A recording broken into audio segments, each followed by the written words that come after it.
Welcome to this special episode of Acton in Focus. I'm at the Contemporary Art International, or YV Museum, but I'm here with a local artist who is going to show us his work. But before we do that, could you please tell us your name? And my name is James Cennamo. I do shadow boxes. What is shadow boxes? What does that mean? Well, it's like three-dimensional sculptures, works of art, and they produce shadows in a certain light. And I just fell into it accidentally. I was looking around in Michael's craft store, and I saw these little wooden boxes. I said, oh, maybe I can do something with these, make maybe collage or something. And finally, I just added little clay figurines, and here's the product of about 18 months work. I've got 85 shadow boxes in this exhibition. This is a tribute to the great Flemish painters. I have some devilish ones. I have some 1960s music, some nostalgia that I really like a lot. Some political, some very whimsical, like we have here Yayoi Kusama, famous Japanese artist. And a lot of them are, I would say the great portion of them are kind of whimsical and fun. And what inspires you to create all these pieces? Anything that pops into my head. I'm very nostalgic, especially for my childhood growing up in the 60s in Brooklyn, New York. I wanted to be a hippie back then, so I have some music shadow boxes.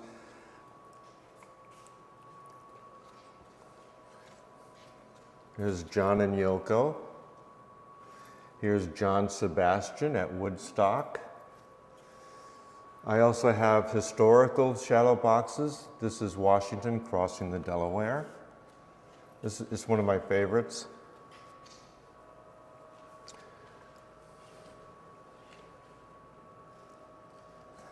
And here I have the, from 1692, this is the Salem witch trials. And here's another example of the 1960s bands that I love. This is the Doors.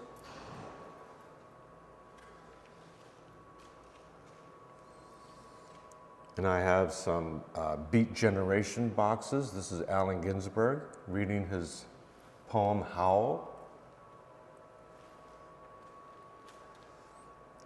And we also have, this is another favorite of mine, is Madame Butterfly.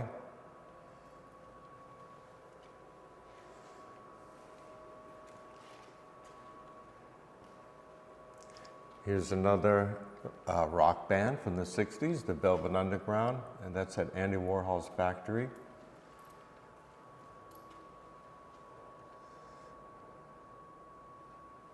This is my favorite over here. This is very recent. It's called Mosh Pit, and it's a concert, you know, a punk rock concert, and they're all moshing and getting, you know, into the music. And here's a new one. I did this for Halloween. It's zombies, and it's the fleeing, falling, twisting the ankle scenario. Here's another favorite of mine. This is called the fight scene from The Princess Bride. It's Fezzik and Wesley fighting.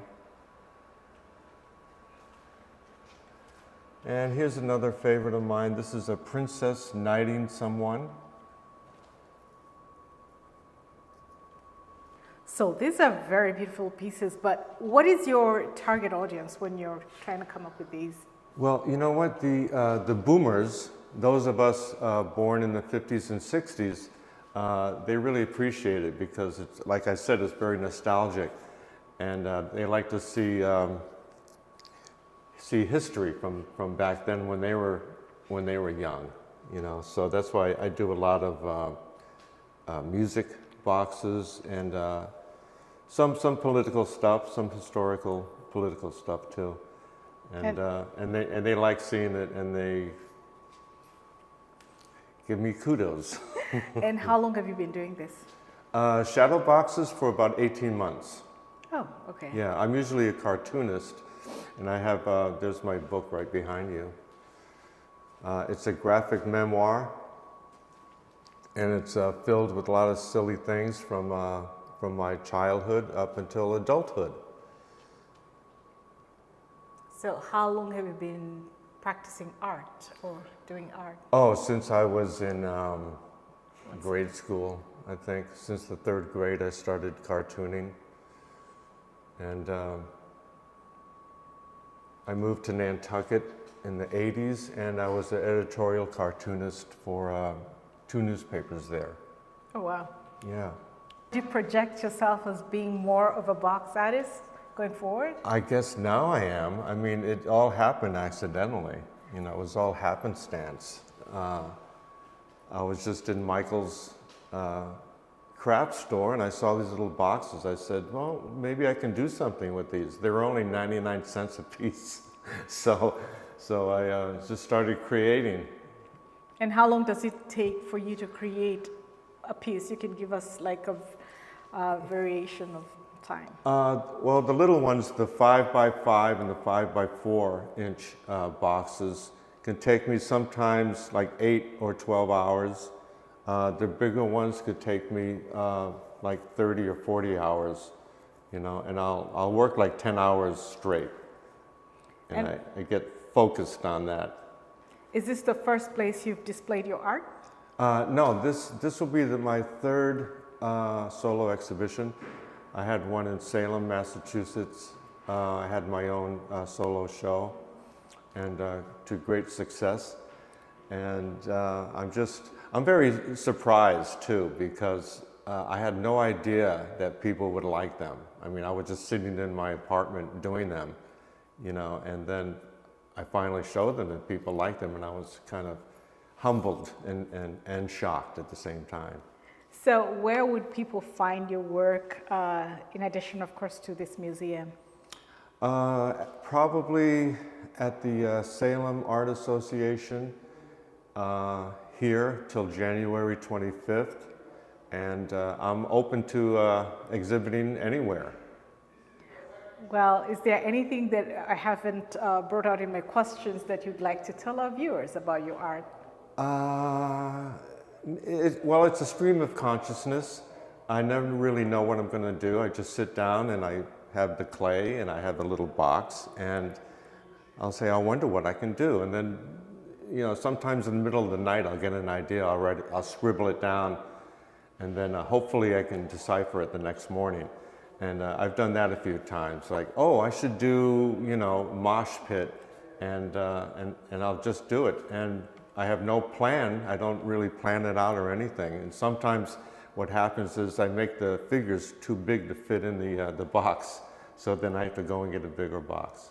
And what is the best contact for you if people just want to reach out? Well, there's my Instagram. It's called Salem Witch City Artist on Instagram. All right. Thank you for showing us your art. Oh, sure. It's my pleasure. And I hope you have enjoyed the art display by James with his name in the background. And I hope you come down to the YV Museum here at on Quarry Road. 68 Quarry Road. Thanks for saving me. 68 Quarry Road to see the display yourself and buy some pieces.